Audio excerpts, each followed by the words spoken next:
আসসালামু আলাইকুম। একটা শেয়ার নিয়ে কথা বলতে চাচ্ছি। সিপালস এক সময়ের দুর্দান্ত একটি শেয়ার,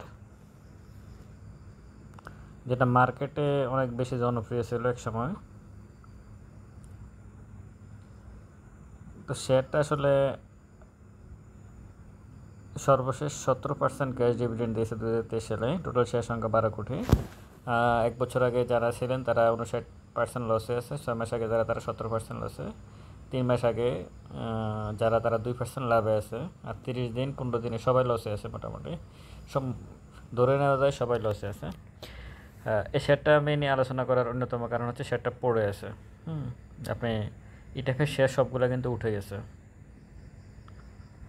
আপনি যদি অ্যামারিড অয়েল বলেন, ফুয়াং সিরামিক্স বলেন, তারপরে যায় পরসুন শুজ, তারপরে যায় আর কি আছে, মানে মোটামুটি এই টাইপের যে শেয়ারগুলো আছে সবগুলো আসলে উঠে গেছে। শুধু এই শেয়ারটাই পড়ে আছে। উঠে গেছে বলতে খুব বেশি উঠছে সেটা না, তুলনামূলক হারে ওরা অনেক বেশি, অন্তত 10-15% বেশি বেড়ে গেছে এই শেয়ারটার তুলনায়। শেয়ারটা কিন্তু গ্রাফস অনুযায়ী পড়ে আছে। তো এটা পড়ে থাকার কী কারণ থাকতে পারে এখানে? এটা কিন্তু এই শেয়ারটাতে স্মার্ট মানির প্রভাব অনেক বেশি। এক সময় ছিল, আমি মনে করি এখনও আছে, কারণ তার ভলিউমটা অনেক বেশি। শেয়ার সংখ্যা হচ্ছে 12 কোটি, কিন্তু আজকে সে 53,59,00,000 টাকার লেনদেন করলো। আসলে এই শেয়ারগুলোতে ইপিএস খুব বেশি ইম্পর্টেন্ট না, যদিও এটার ইপিএস প্লাস আছে 1 টাকা 2 পয়সা, আর নেট অপারেটিং ক্যাশ ফ্লো 8 টাকা 35 পয়সা। খারাপ না, মানে শেয়ারটা একবারে যে খারাপ তা বলা যাবে না। এ গ্রেডের শেয়ার, কিন্তু খুব দ্রুততার সাথে শেয়ারটার উঠছে। আবার পড়ছে যখন, তখনও খুব মনে আছে সবারই কীভাবে যে পড়লো। তখন গ্রাফটা দেখাই যাচ্ছে কীভাবে পড়ছে, ওটা সবারই মনে আছে। হ্যাঁ, তো শেয়ারটা যে কোনো মুহূর্তে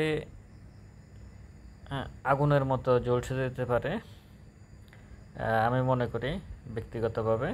প্রাইস টেবিলটা যদি একটু দেখি, শেয়ারটা কিন্তু লাল ইয়েগুলোই বেশি শেয়ারটাতে, তার মানে বেশিরভাগ সময় শেয়ারটা পড়ছেই শুধু, আসলে খুব বেশি উঠে নাই।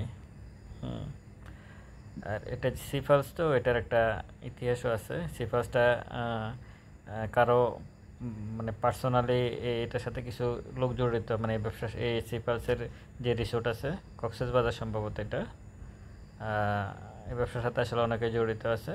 তো সুতরাং এটা 19 সালে লিস্টিং হলো।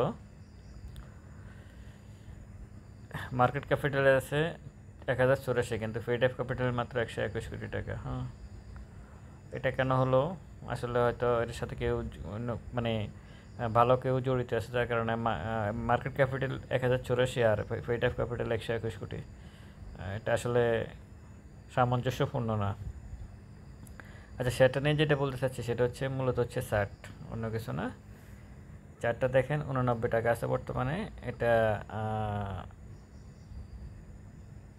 84 টাকা পর্যন্ত এটার নাম ছিল, 84 টাকা পর্যন্ত নাম ছিল এটা। তো এই শেয়ারটাতে অনেকেই কিন্তু আটকে আছেন এই মুহূর্তে। এই শেয়ারটাতে অনেকেই আটকে আছেন। আপনারা যতটুকু আমি জানি, আমি যে হাউসে অ্যাকাউন্ট আছে, আমি ওখানেও অনেকে আটকে আছে এই শেয়ারটাতে। তো শেয়ারটা নিচে পড়ার খুব স্কোপ নাই, আর খুব বেশি এখন তো মার্কেট মোটামুটি আপ ট্রেন্ডে আছে। খুব বেশি আসলে পড়ার সুযোগ নেই। পড়তে পারে, ওই যে এখান পর্যন্ত আসতে পারে, খুব বেশি না। আপনারা একটু গ্রাফসটা দেখেন, এখানে আপনারা মোটামুটি হয়তো ভালো হয়তো করতেও পারেন আমি মনে করি। এই হচ্ছে গ্রাফস। এখানে নিচে আসে, কিন্তু এটার খুব বেশি নিচে পড়ে নাই, কিন্তু ভলিউম অনেক বেশি হয়েছে। শেষের দিকে ভলিউমটা খুবই বেশি হচ্ছে। হ্যাঁ, ভলিউমটা খুব বেশি হইতেছে, কিন্তু যদিও শেয়ারটা পড়ে আছে, কিন্তু ভলিউমটা বাড়তেছে। তো আপনারা এই শেয়ারটা দেখতে পারেন একটু। ফান্ডামেন্টালি খুব বেশি স্ট্রং না, কিন্তু খারাপও না। শেয়ারটাতে আসলে ভালো কিছু করা যেতে পারে। এই শেয়ারটার মূল বিষয়টা হচ্ছে যে সব শেয়ারে বেড়ে গেছে কিন্তু এই শেয়ারটা পড়ে আছে, এটাই, অন্য কিছু না। মানে 1 বছর আগে যারা আছে তারা 59% লসে আছে। মানে আপনি এখন কিনলে 1 বছর আগে যারা কিনছে তাদের থেকে 59% আগায় থাকে শেয়ারটাতে। এটা চারটিখানি বিষয় না, 6 মাস আগে যারা তাদের থেকে 17% আগে থাকবেন। প্রত্যেকের থেকে আজকে আপনি যদি আজকে কিনেন প্রত্যেকের থেকে আপনি আগে থাকবেন। তো এটা অবশ্যই মার্কেটে আসলে এভাবেই চলে। আপনি যত কম দামে কিনতে পারেন, এটা শুধু শেয়ার মার্কেট না, পৃথিবীর যে কোনো মার্কেটেই, যে কোনো ব্যবসাতেই যত কম দামে কেনা যায় যত বেশি দামে সেল করা যায়। সেটা দেখেন কেমন হতে পারে। ভালো থাকবেন সবাই। আসসালামু আলাইকুম।